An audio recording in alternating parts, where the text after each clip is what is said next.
Hey human friends, welcome back to Vasti Reads. Today we're going to talk about my top 5 books of 2024.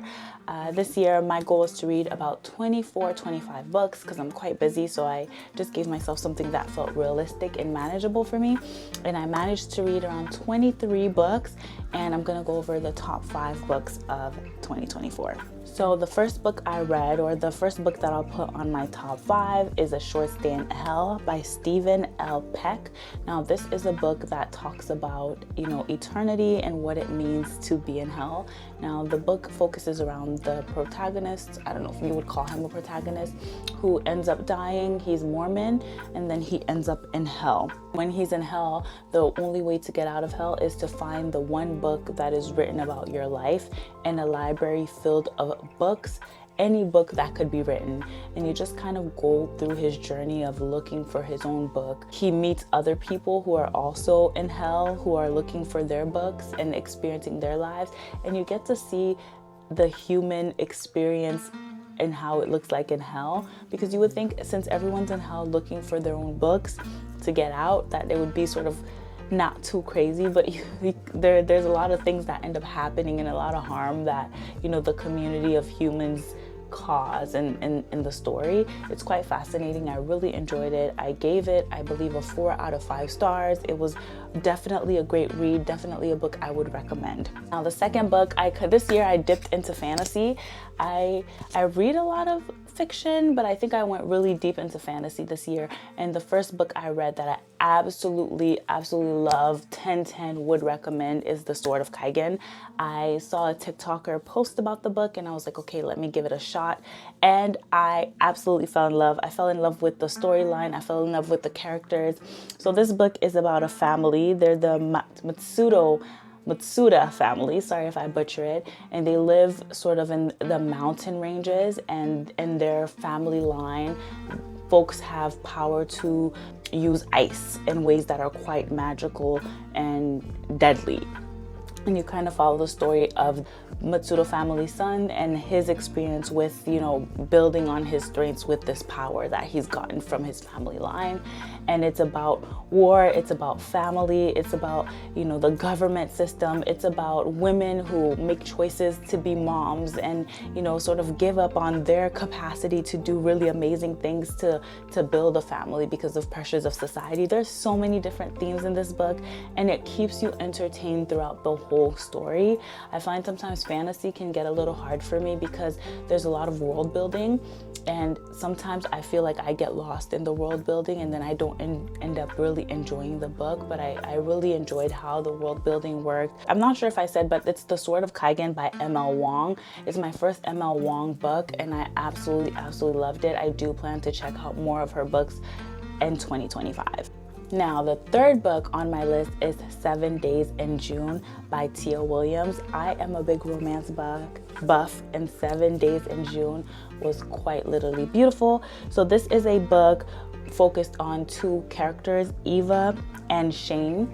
And Eva is an author. She writes erotica, and Shane is also an author, but he writes a different genre of books, and he's very much a recluse in the book community. And you kind of get to hear their story of them being when they were younger, how for 1 week they fell in love and there was a lot of passion but a lot of pain between them, and then they sort of meet in this present setting, and you're kind of experiencing them getting to know each other and building that romance, the chemistry that lives between them and the present day. And it's a fascinating read. It's absolutely beautiful. I fell in love with both characters. I love books where there are some tough topics being addressed, or you can see real folks' pain and how they've overcome them to create stories and lives of their own. Chef's kiss. Another fantasy read for me that I absolutely loved. Like, I'm one of those readers, I'm an active reader, so I'll be like reading my Kindle, pausing, screaming like, what the heck? So this one definitely did all of that for me, and it is The Rage of Dragons by Evan Winter. And oh my god, y'all, I absolutely love this book.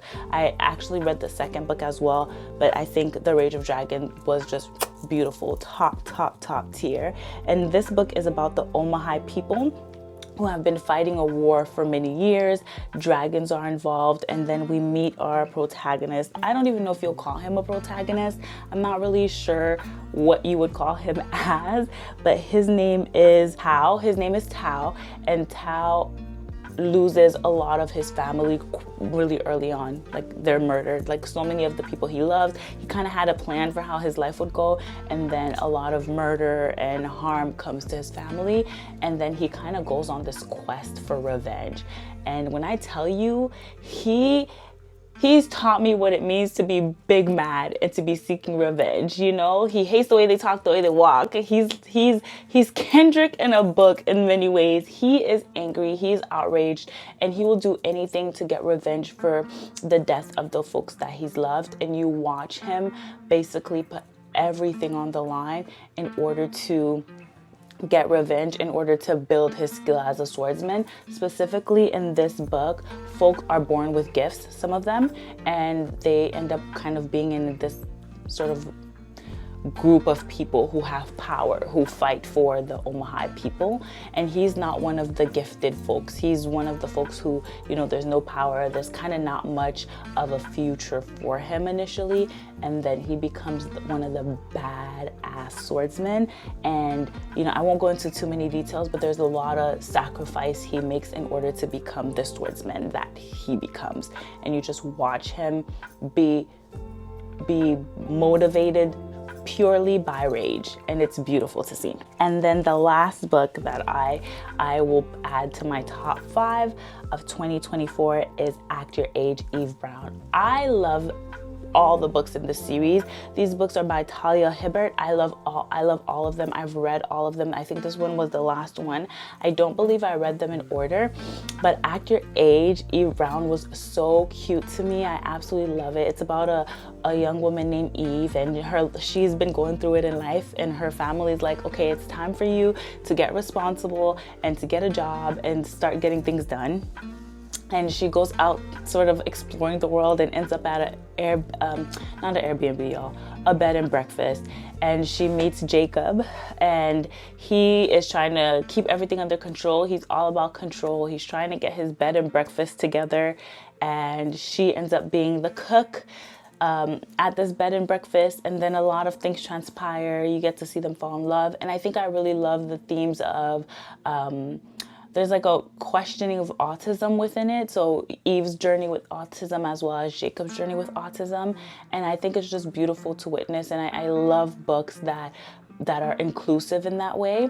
And I love books that are written by Black authors. As you'll see, quite a few of my books were written by Black authors. I try my best to incorporate them into my reading, because initially when I first started reading books many years back, I was reading whatever I could find, and oftentimes it was a lot of white authors, and I used to be really frustrated that I couldn't see myself in a lot of these books. And that's why I guess a lot of my books as well have a lot of Black authors and, you know, Black protagonists, and the romance has a lot of Black folks. But thank you so much for watching. I hope you stick around. This is my first video in Vasti Reads, and I plan to bring a lot more reading, book, lifestyle things to this page. So I hope you stick around. Don't forget to like and subscribe.